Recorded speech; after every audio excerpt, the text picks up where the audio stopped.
Hello and welcome to a little Christmas or winter holiday stream with me, Bo, from Bo Beats. So welcome here. I just wanted to do a little bit of a kind of a coffee talk, synth talk stream for all of you who have the time to join us here this fine day before Christmas Eve, I suppose it is. In Sweden, we celebrate on the 24th. Most of us do anyway. So welcome here.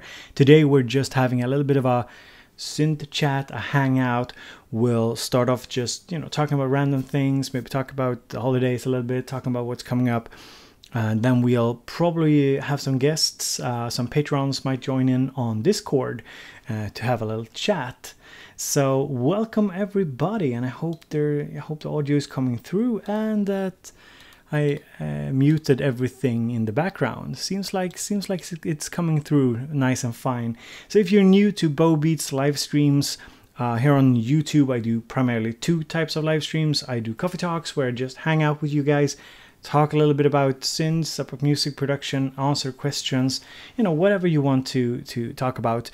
Interact with the chat. And I also do the music review streams, and I guess I have two other types of streams as well that I don't do as often. I do live interviews and I do live music gear reviews as well. So welcome everybody. And where did I put the chat window? Hello chat. There's the chat.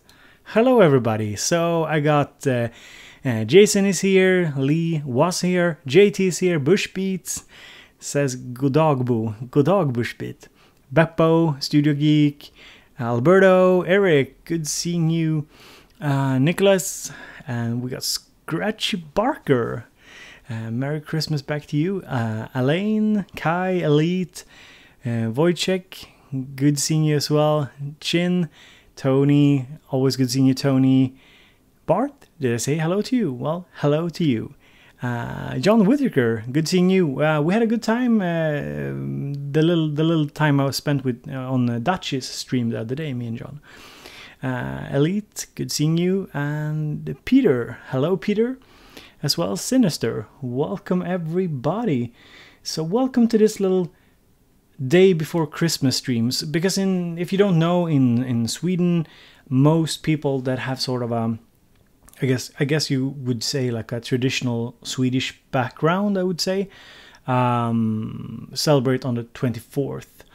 So we celebrate, our Christmas is tomorrow. In Swedish, it's called jul, and it's not really that much of a religious thing in Sweden.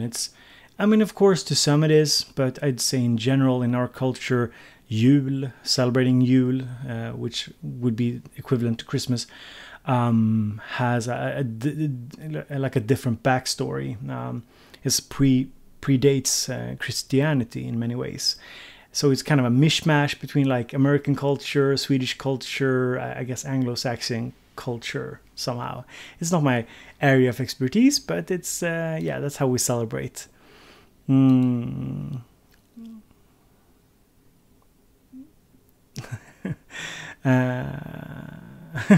It's just another excuse to buy synths, Abo. Yeah, Sinister. That's pretty much what Christmas is. So I got some packages back there, but I hope you like the backdrop, guys. My wife, she helped me out, make it a little festive. That's not a wait, where is it? That's not a communist star.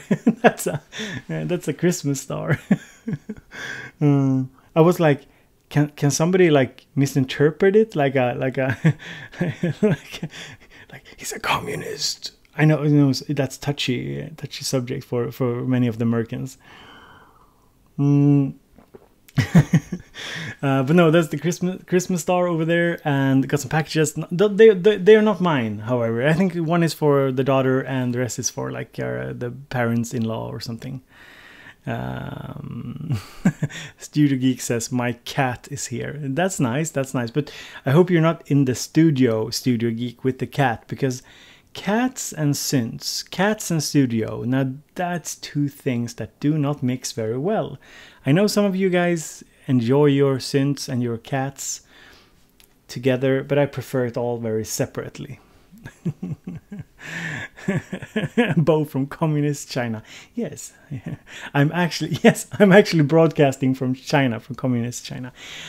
So I have my little. I think this is a kind of the Christmassy mug that I use, and I also have some sweets that I made myself. Some these are like homemade Snickers. So it's like syrup and cornflakes inside of them, and peanut butter and chocolate on top.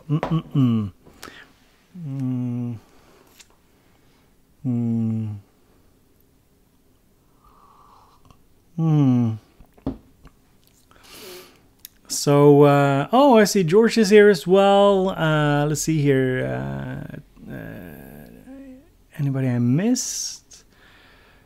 Mr. Automatech, good to see you as well. Merry Christmas to you as well. And Eric, did I say hello to you? Well, hello to you. Shindiga, didn't I say your name? I thought I did. Shindiga, welcome to the stream, mate. Welcome to the stream. Cocktail, welcome here as well. Bruno, welcome. It's just a long welcome today.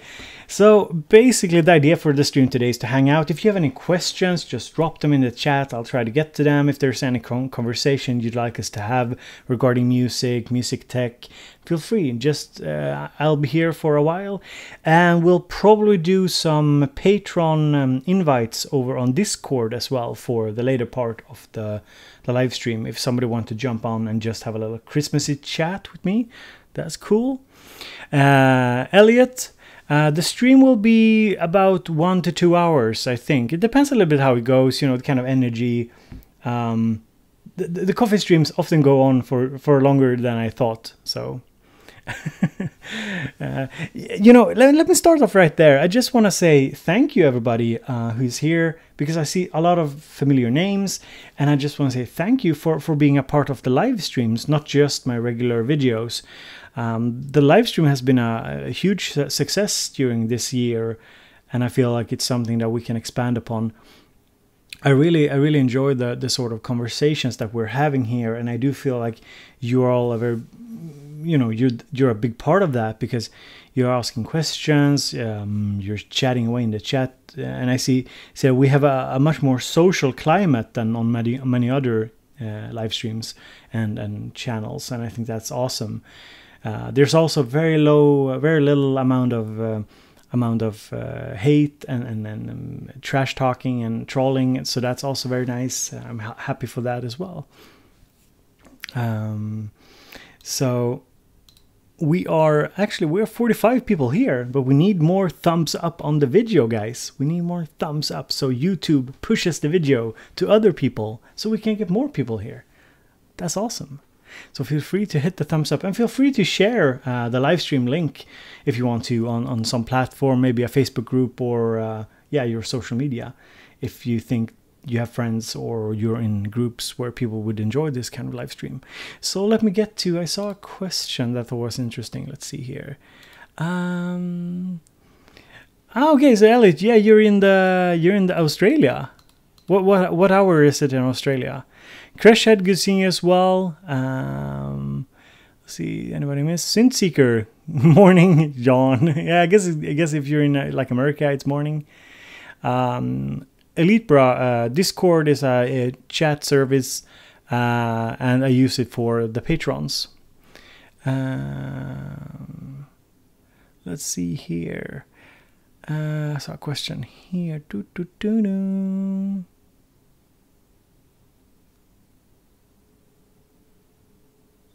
Oh, John, did you become a patron? How nice.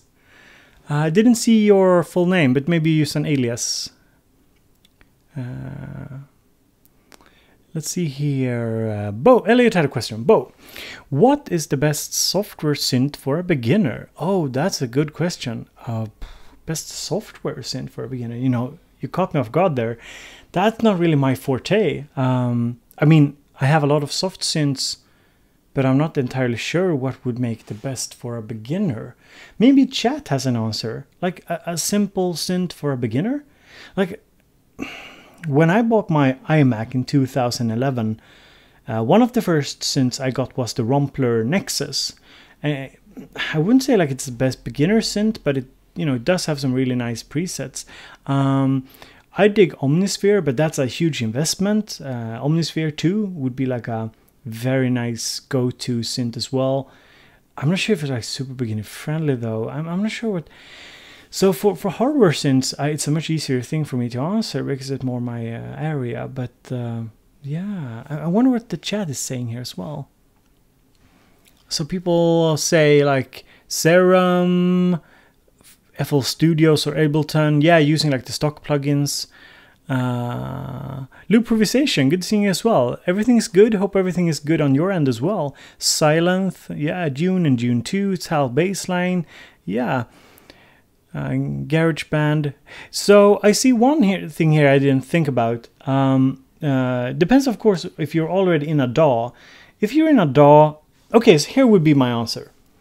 My answer would be to get like Cubase, Logic, Ableton, Fruity Loops, Reaper, Bitwig, some of the basic DAWs. I probably missed some of them. And what I would do if I'm a beginner is that I would learn the basic synths that are already in there.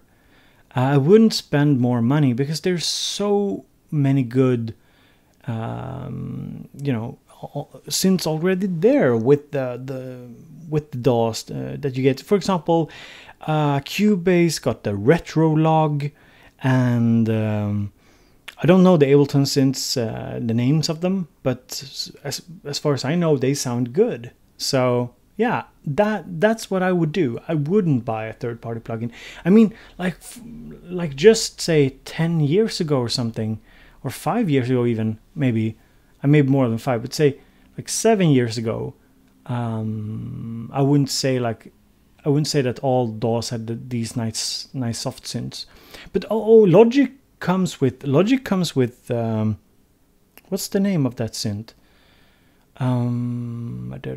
Well, Logic comes with a really nice soft synth as well, so that's cool.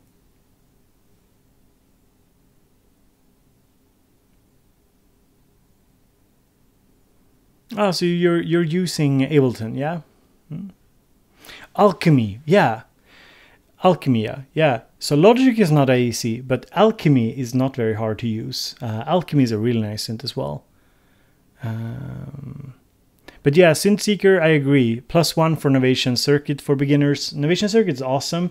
Novation Circuit is awesome if you're a beginner who wants to make like a start to learn how to use like a sequencer and so on, and like a Minilogue would be my like go-to synth. If you're ready to spend that kind of money, if you want to like learn synthesis. Bohemian Soul, good seeing you as well. Welcome here to this little Christmassy live stream. So let's see here. The chat blew up. Atom Machine is from Scotland apparently. Yeah, it's 12 in Scotland, yeah. Brad Garrett, 6 a.m. here, getting ready for work. Work? It's Saturday, mate. Are you working? Yeah, so Automatech, I guess you're in the US as well. I guess you're like on the East Coast or something, 7 a.m.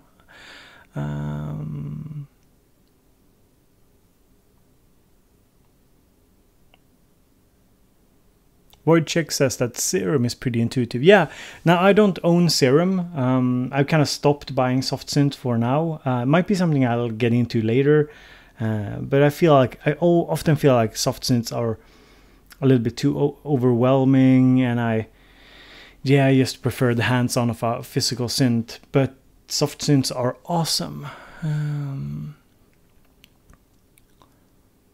some people are like saying,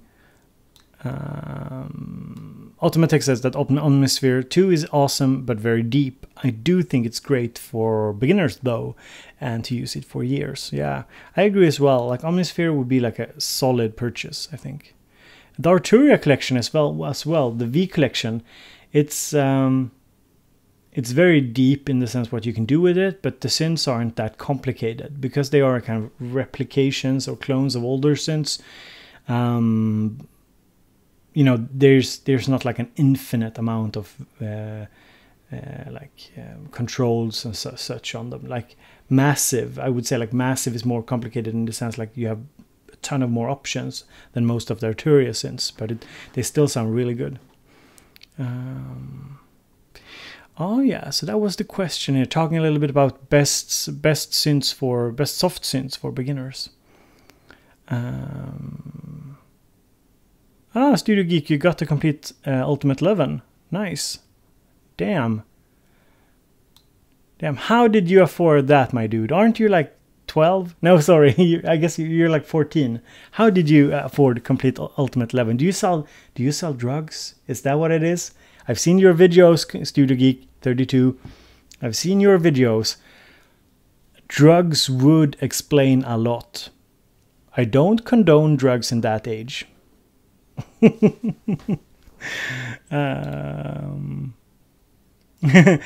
My IRL friend Stefan says, your name is not Bob and you're not eating. Channel name equals fake news. Hello Stefan, welcome to the Christmassy stream here. Favorite sound card at the moment. So my favorite sound card at the moment is the Arturia Audio Fuse, because it's like super compact and versatile and sounds good and has decent latency, very compact. Brought it with me for my summer studio, like you can see it in one of my summer videos, and I use it. So I don't use the Arturia Audio Fuse on the main rig. On the main rig I use the Claret 8 Pre, which is also awesome. It's really nice. So I use that with a ADAT expansion for 16 inputs. But on my what you call it, my video editing rig. On the video editing rig, I use my Audio Fuse. I'll also probably be updating the speakers to ADAM A5XS on the video editing rig. So that's why I'm using the Audio Fuse at the moment. Oh, John, thank you so much for the Christmas gift. That's a superb. I saw that I got a few more patrons today or this week. I feel it's the Christmassy this Christmas feelings that are going around. So let's see here. And sorry if I don't get to your questions, I'll try and answer them. Synthseeker asks, what projects are you working on now, Bo? So I'm working currently, I guess like, the long answer would be, so one project is my university work. I do half-time. Then I do some private consulting as well, leadership consulting. That's like a project. Then I got the Bow Beats project, which is about like 50% of my time, I guess. I spend a lot of time on it. And in the Bow Beats project, I'm working on a couple of new videos. Got a couple of new videos coming. I'm working on some music releases. I just released one track for patrons. I'm working on some new releases as well. It's not something I'm super focused on. It's like a side thing, I would say. Like, yeah, the music is a smaller part of Bow Beats. And then I'm just spending most of my time on new videos. And when it comes to new videos, the videos I'm working on like a best of 2017 video. That should be coming next week. I'm working on a studio tour not a studio tour of my studio, but a studio tour of you guys' studios. So patrons have sent me like videos and images from their studios. So I'm going to do like a studio tour of other people's home studios. So hope you guys will enjoy that. So I'll narrate it. And I'm also working on like a private, like some music for a company that pays me to do a bit of music for them as well. So I'm working on that.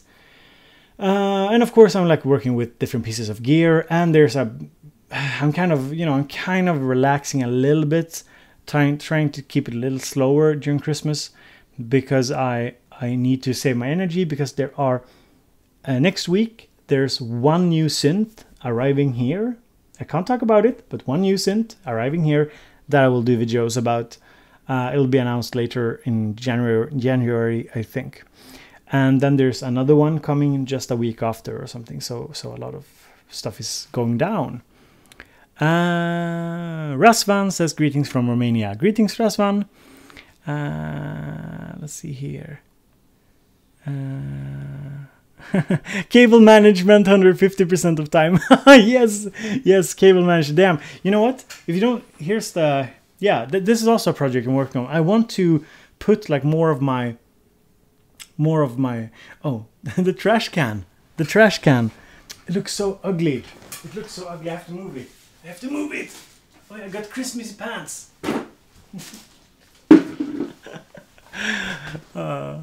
All for you guys. All for you.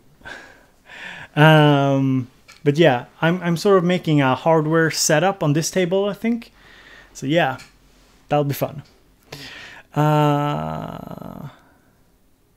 Yeah, I hit my. Did you see it, Synth? I hit my toe, but it didn't hurt. I just hit it a little bit. It's funny. Ho ho ho beats. I was actually looking for like a Christmassy Santa outfit, but I didn't find one.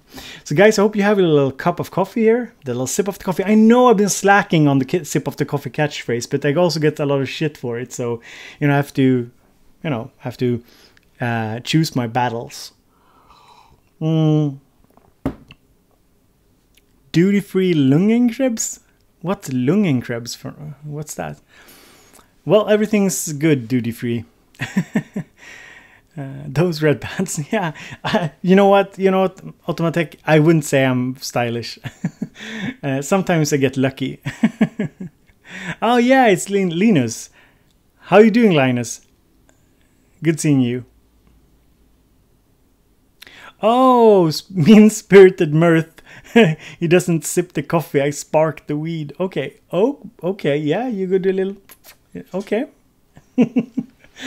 I mean, we all have our Christmas traditions. It's all good. Let's see here. Let me scroll up here. Bep asks, can you make Novation Circuit videos, please? So, the Novation Circuits are on holiday. Just for a little bit. No, they've been on holiday for a while. They're in my, they're actually like on a shelf. Problem number one is, of course, time. Problem number two is space, so it's hard to have everything hooked up. Problem number three is that I've made over 80 videos with them. Maybe 90. Let me see. How many circuit videos have I made? Let me go and check here, guys. Let me go and check here. Where is the Bo Beats circuit videos? How many have I done? I've done a few. Wait. Done a few circuit videos. Playlists. I think I have like a circuit playlist. Do you have that?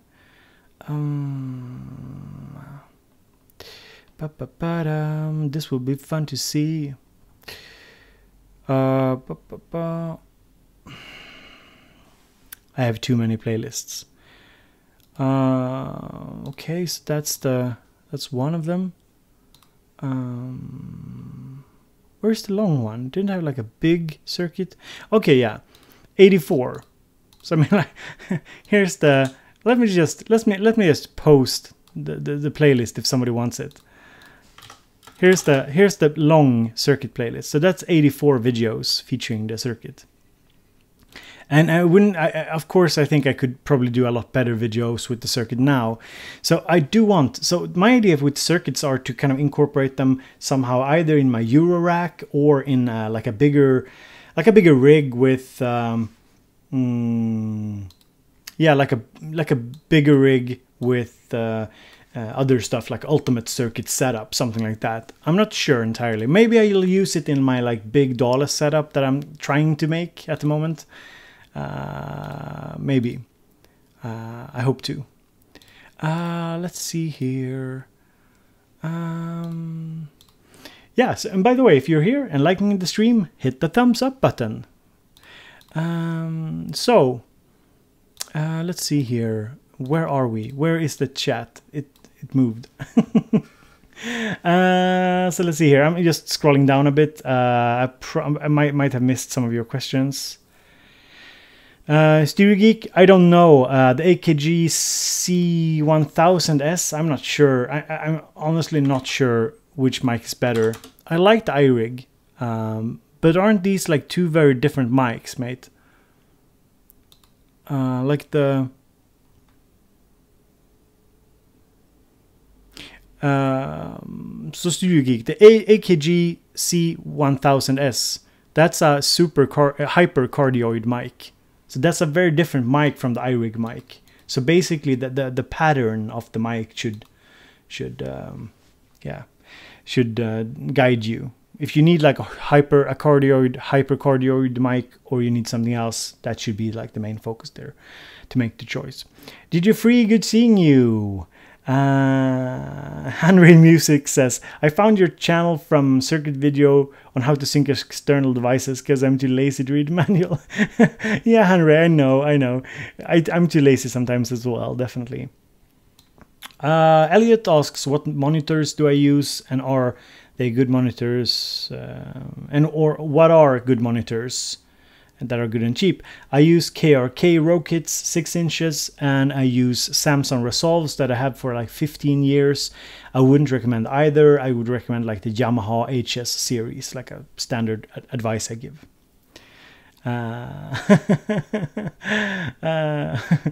Retrodrome says, can someone give Bo the link to his videos?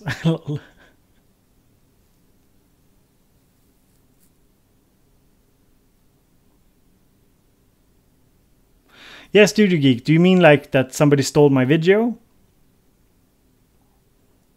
Are you Jesus? What?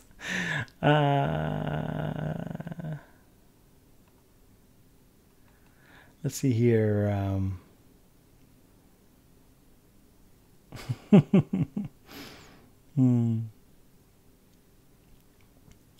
trying to just scroll through the chat here. It's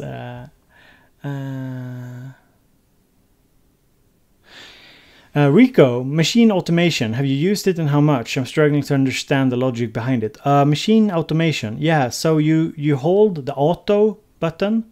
There's a button on machine called auto. And then you just...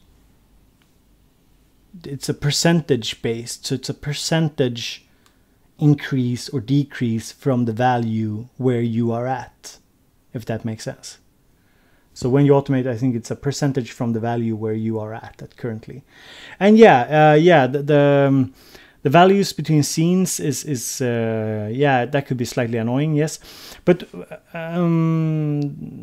Rico, so what I'm wondering is like, when you do automations, maybe you should just try and connect the scenes together and then do automation over all the scenes. Like just play through it and just automate, see if it works.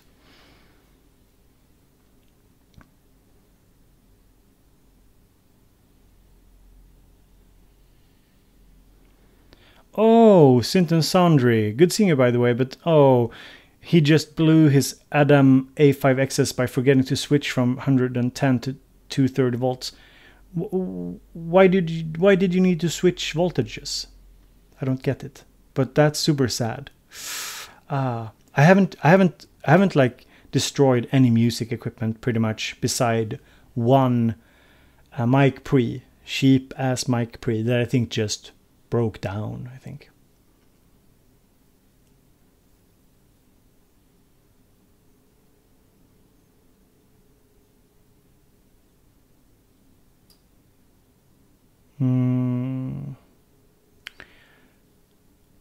Let's see here. No, Rico, I don't mean combining all scenes into one. I mean like if you just put the scenes like one after another linearly, and then you start on one scene and you have it looped and you just hold the automation button and you tweak. Shouldn't it carry over nicely? I'm not sure. Maybe it doesn't. It's not really... I know what you're talking about, but it's not really something I've delved that deep into. Linus says we need the Bo Beats plus Bob Eats collab. Evan Johnson, good seeing you, Evan. Evan asks, how are you enjoying your Behringer extension preamps, considering pairing that with your Fourier interface for more inputs? JT, good seeing you as well, if I didn't say hello to you. Evan, So I'm not using the mic pre's that much on the Behringer, so I haven't tested them through and through. I'm basically just using the line inputs, and they work really nicely. It's hard for me to hear the difference to the Claret. I'm sure there's a difference, but I'm not really the right kind of person to kind of judge that difference.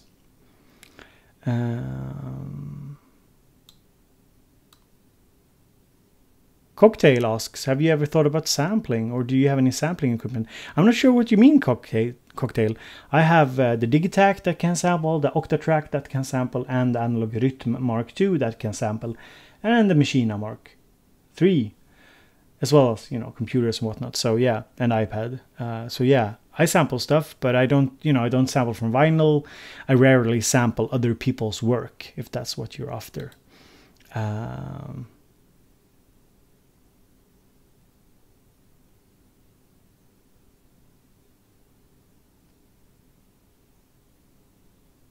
Shindiga, did you get blocked? What? So let me just scroll up here. Welcome to 230 volts. I'm trying to see here what happened to the speakers. Synth and Soundry. I'm just going to see here. Oh, you moved from US to Europe. Damn it, Synth. I get it. So that's a good lesson, everybody. If you move from the States to Europe, make sure you have the right power connectors and yeah, whatever it's called. Oh, damn. So let's see here. Somebody asked about the Digitact, the fast way to save a pattern on the Digitact and safe way. Yeah, well, at a machine you just press function and yes, I think, to save like that's a like how do you say, like a temporary save of the pattern. And then I think I think I just press the function and which button is it? Let me look it up. And you can see my nice Christmassy pants. Yeah, again. And I didn't hit my toe this time. So let me see here. So on the Digitact, you have the save pattern function. Save pattern saves it to like a temporary thing, and then just use function and save project to save project. And I abuse it. So I abuse function save project a lot. I use that a lot when I do stuff. And now we're going to put it back over here and put it back again, because we don't wanna spill coffee all over the Digitact. You better Digitact, you better Digitact, you better Digitact, you better Digitact. Oh, your rhythm is good. Okay, so let's see here. I think this is going south quickly.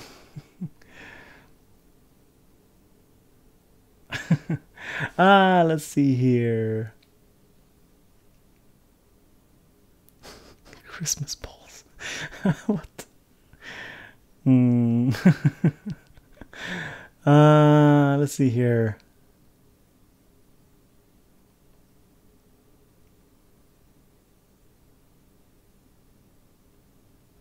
Yeah, the Shure SM7B seems really nice as well as a mic. Yeah, definitely.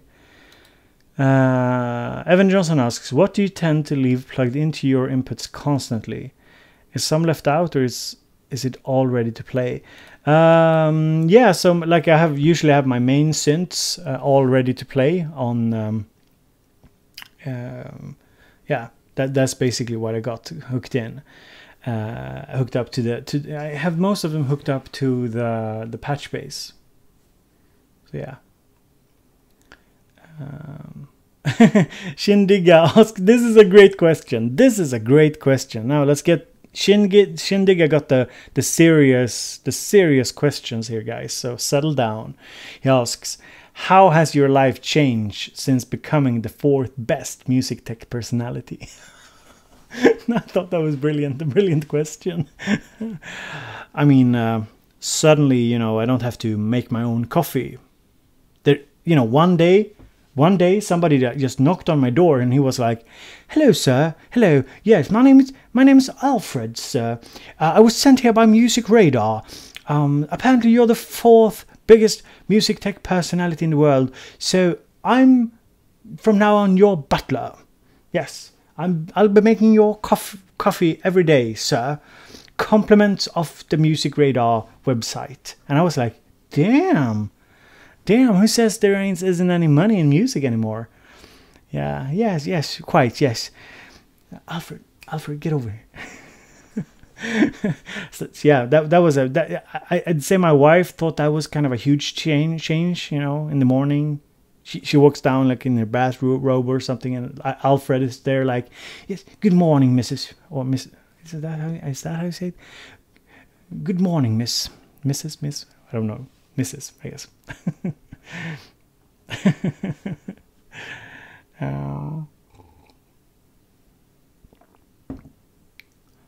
Oh, and by the way, let's have a little Snickers, guys.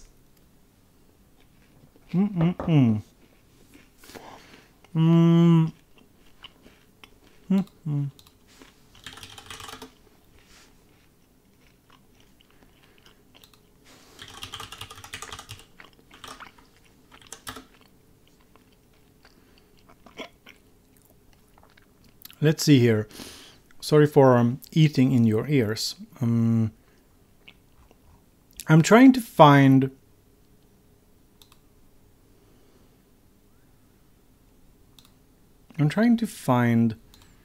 a post. Studio Geek, can you tweet at me again, Studio Geek, with the intro?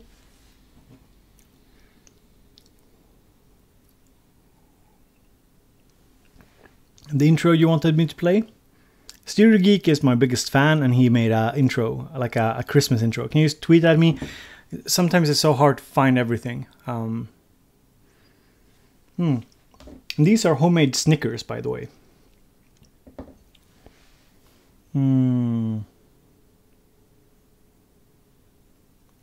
Evan Johnson asks, okay, any YouTuber or artist that you would love to collab with? So at the moment, I guess I would. I got some Snickers in my in my teeth. At least I didn't like take fudge or cola or something, you know, stick in my mouth. But yeah, so I hope to do some kind of collab with, say, with other YouTubers. It would be fun to do something with like Cuckoo. I've already done something with Carl Mikael from the Cap Curio. Cuckoo would be really fun to do something with. I think we are so very different personalities, but we enjoy some of the same things. So that could be fun. And I think doing something. I would love doing something with Jacob Hack again. So I'm going to interview him early next year. I would love to do some kind of music with him because I felt like me and Jacob connected very nicely. And I'd love to do like a soldering DIY collaboration with Simon the Magpie or Look Mum No Computer. Simon is probably more likely because he's a Swede. But man, that would be super fun. Like, because I'm very untechnical.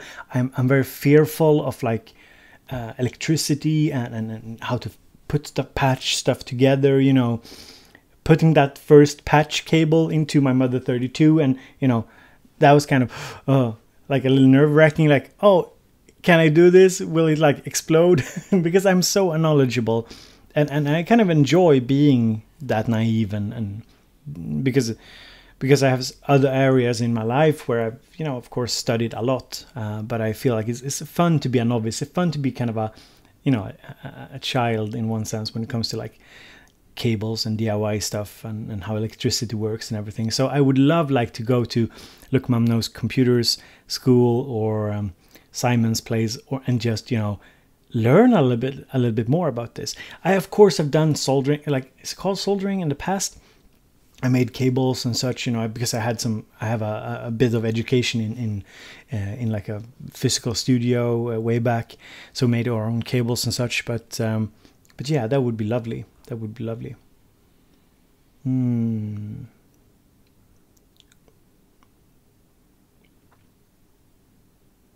Yeah, so John, like like a circuit bending collab with Simon would be really fun. Like if I can go and visit him sometime, that would be awesome. I think that could be really fun.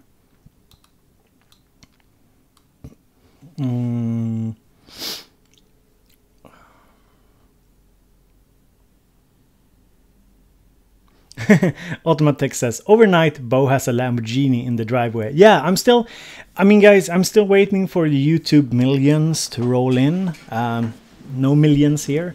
I think somebody asked as well if I like do this full time. So I work part-time at the university, part-time consulting, leadership consultant, basically. And I do this part-time as well. So this is about 50% of my time or more, because I spend a lot of time in the weekends as well. But yeah. Cocktail, good having you, and Merry Christmas to you. Have a great day, mate. And let's see here.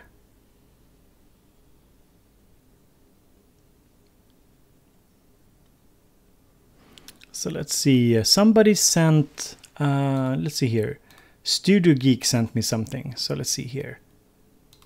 Let me see here if I can bring it on screen. So this is a Studio Geek made a little intro. Let me see here. Can I do like this? Wait, no, that's not the one.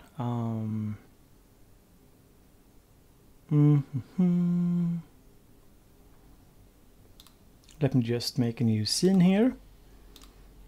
Let me add a window source. No, wait, not that one. Let me add a screen of some kind. Why doesn't this work? Stuff never works when I do it improvised on stream. Let's see if I can find it somewhere.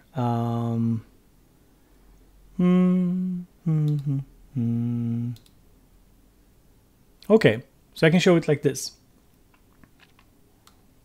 Here's Studio Geek's little intro.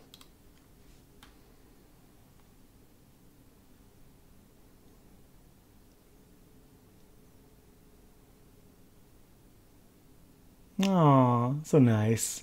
Thank you, Studio Geek. Oh, starring Bobbeats. Oh my god, it's me. It's me, guys. It's me. Yeah. Awesome. Awesome.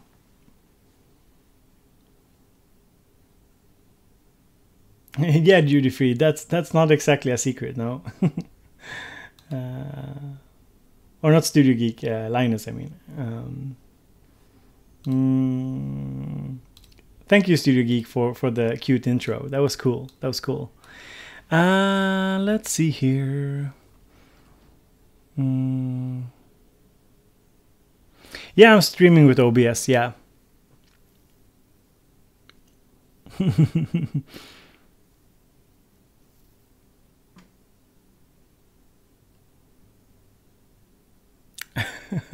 Atom machine, yeah.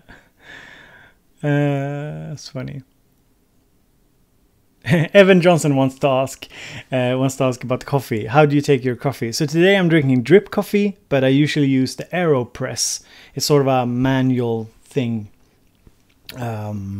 plastic thing. Google AeroPress, and I usually use that one.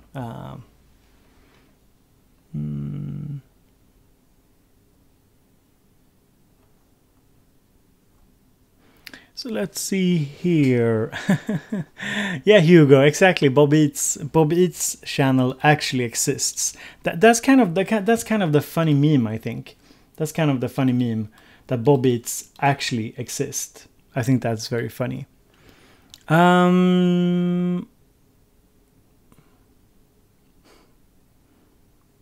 Yeah, Judy, that's correct. Are you stalking me, Judy?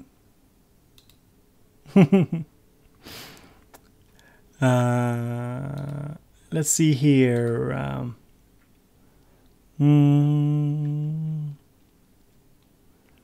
What am I looking for? I am looking for. Let's play a little song. I picked out a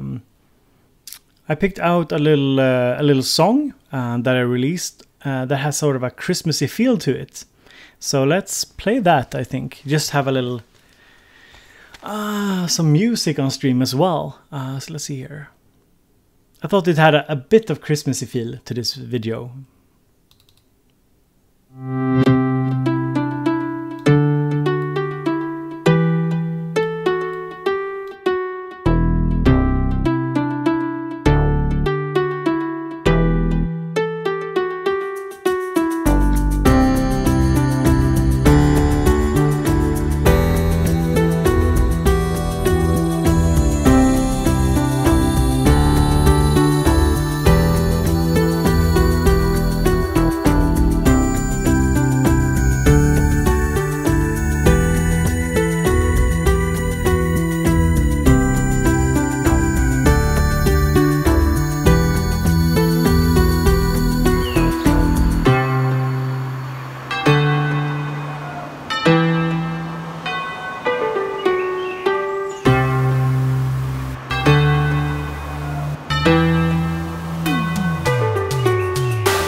Let's unmute the mic so I don't speak with you without any sound for like 10 minutes that we've done before. So this was like a old tune I made. I think I made it like in like December or something, 2008. Just a short tune. I think it's on Spotify.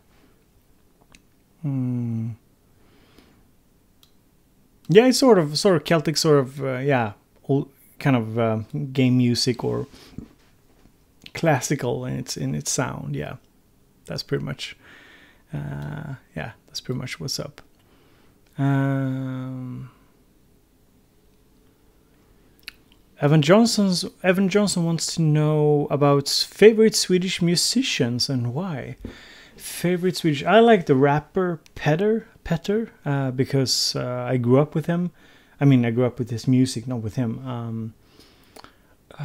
Oh man, other Swedish artists that I like. Robin, I think you guys have heard Robin. Some of you might have. Pop artist, pop electronic music artist, really good. What others? You know, there's not that many Swedish artists that I listen to, that's for sure.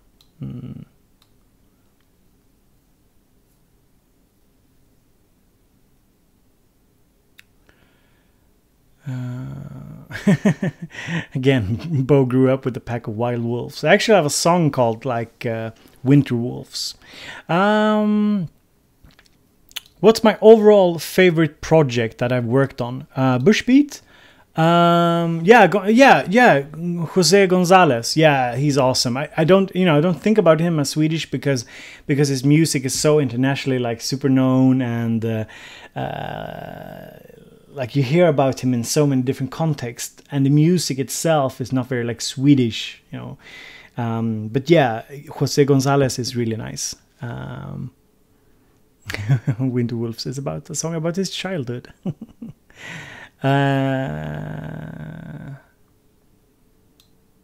Linus, no, I haven't written many books. I've just written articles, and I might do something on music. You know, sometimes I would love to make like a small book, maybe a PDF or something, PDF book, like maybe. Who knows, Linus? Who knows?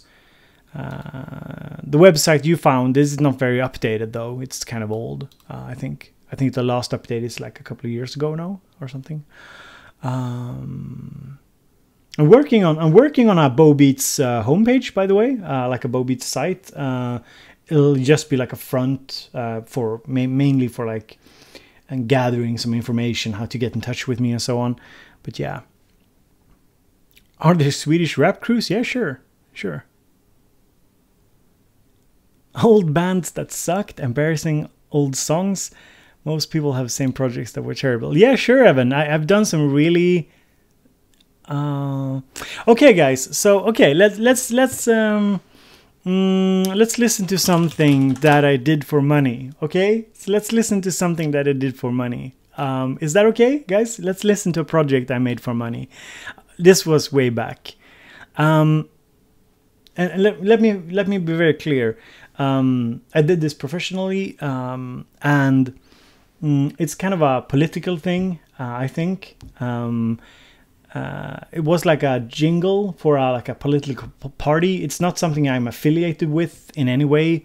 It's really like nothing controversial in it, but and it's in Swedish. But I think like the music is kind of funny. It's just something I did, like I recorded for fun. So I had like a kind of a melody, and I produced a track around the melody. This was a long time ago, but in hindsight, it was the kind of stuff that I didn't really want to do. So let me see if I can find it. Okay, let's see if I can find this one. I mean, it's not bad. It's just not very good. I made it a long time ago. Let's see here. Let me see here. Where could I have put this one?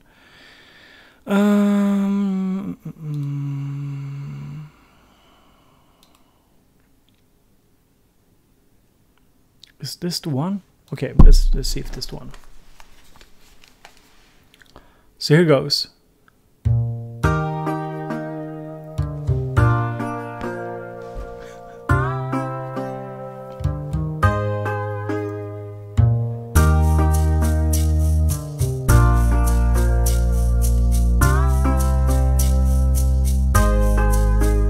Vi ska ha makt över vårt liv.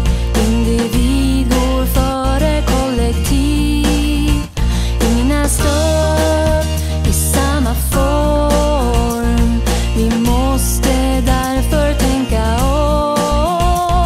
Respekt, egna val och jämlikhet.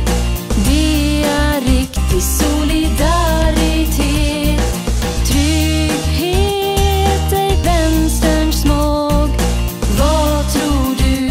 Bidrag eller jobb? Alla har rätt till en vacker natur. Miljön måste räddas genast nu. Vi kämpar ihop, gör det globalt. Samtidigt även här lokalt. Respekt, egna val och jämlikhet. Det är riktig solidaritet. Trygghet är vänsterns småg. Vad tror du?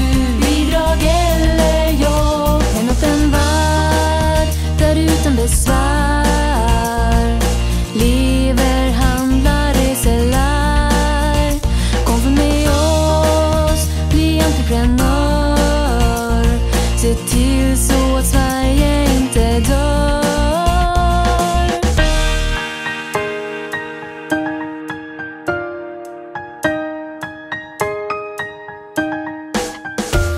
Respekt, egna val och jämlikhet. Det är riktig solidaritet. Trygghet är vänsterns småg. Vad tror du? Bidrag eller jobb?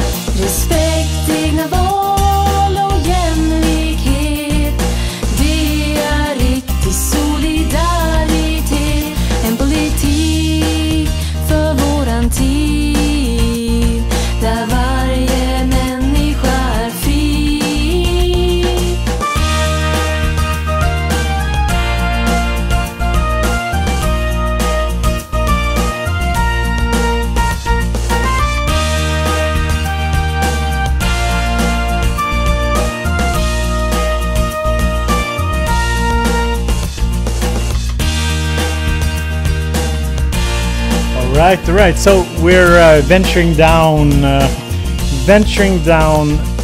memory lane here. I got the question like bad projects, guilty projects, projects I'm ashamed of, or this song. I don't think it turned out bad. It's not my melody. The melody was the girl who sung it. That's her melody. So I just she had like recorded her vocals, and I just based the song around her kind of chorus. And it was made for it was like one of my early commercial stuff I did. Like way back, and but I today I feel like that's the sort of sellout stuff that I don't want to do. I mean, selling out for me is not getting money for doing work. That has nothing to do with it. You can sell out and not get paid. You can sell out and get paid. That's not the problem. The thing was just that it was this was for like a political party, which I didn't align with politically at all. And still don't, and I just felt like it's the sort of stuff that I realized afterwards, was one reason why I didn't want to do music commercially as much, and I sort of winded down when it came to that. I just didn't feel like committing to those kind of things.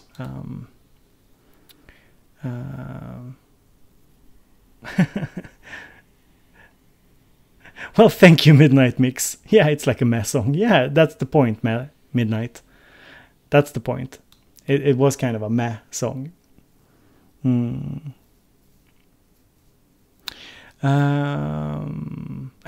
need to rework it in the Digitech and mash it up. Yeah.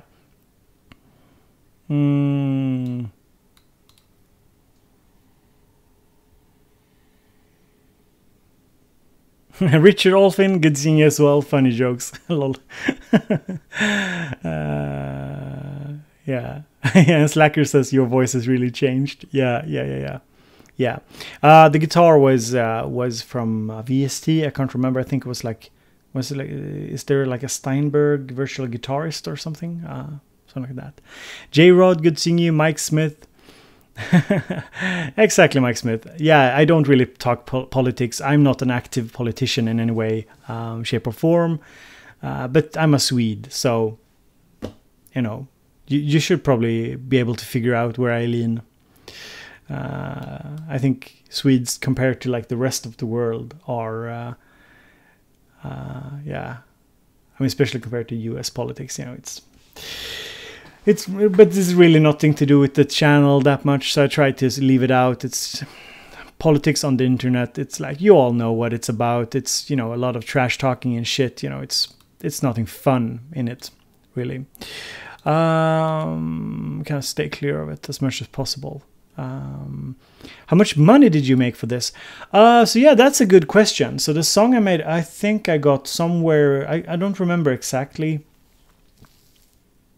Maybe like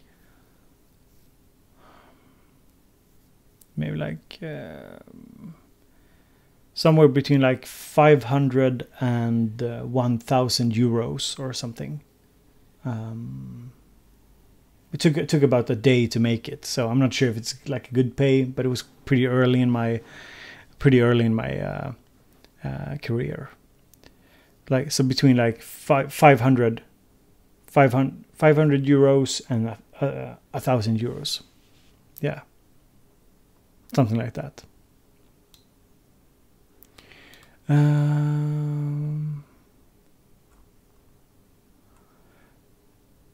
Yeah, it's pretty good. But I've always I'm not really good at asking people for money in general. So knowing that, I always think up a price and I double it. That's how it works. Like, if somebody wants me to do something, I say a price that feels fair to me, and then I double it. And I've never been refused. But this was way back, guys. This was not yesterday. This was like early 2000s or something. So this was my kind of guilty stuff that I did. So somebody asked, like, what's my favorite project? Yeah, it's not a matter of asking, it's a matter of demanding. Yeah, exactly, Static. So that's my problem. I don't like to demand. So that's why I have this like rule in my head, like, because I'm bad at demanding money for something, I just take whatever I feel is okay to, like, okay, in my mind, okay to ask for. I just double it. And then it actually becomes like a demand in a sense, you know, it's a sort of a mental strategy, if you will.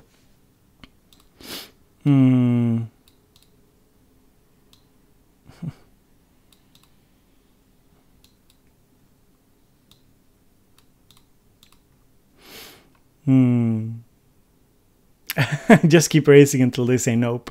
Yeah, that's probably a good idea. Xmas tracks. Did you free? I was actually looking for like Xmas track.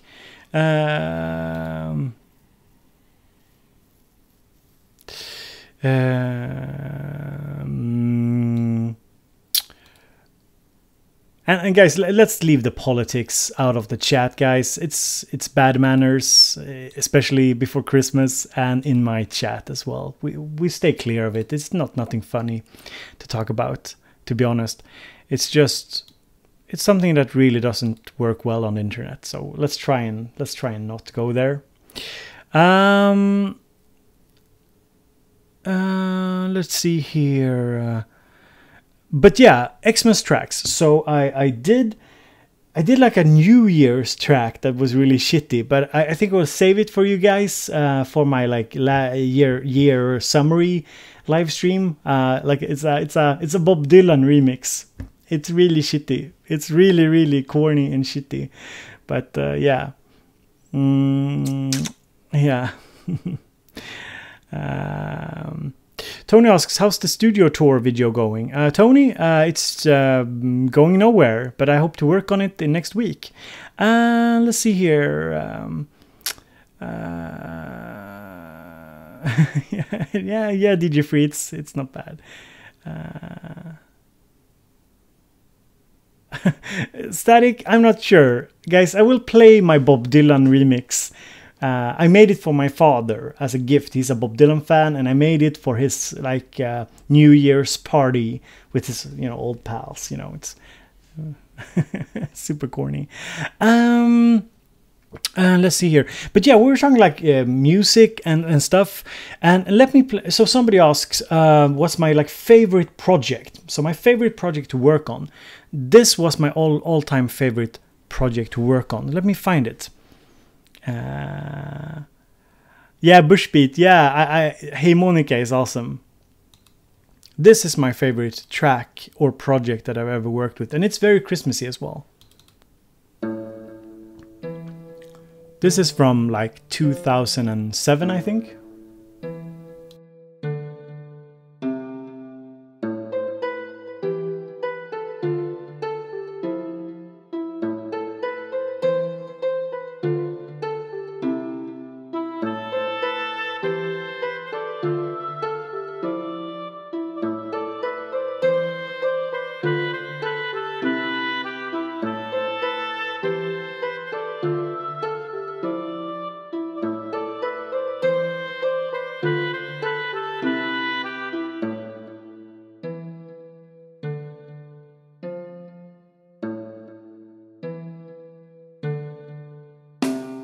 Ja, underbara vinterland, berätta för mig historien om landet som försvann, historien om ett land utan veka, historien om landet som inte tveka att göra rätt, visa vägen rätt sätt.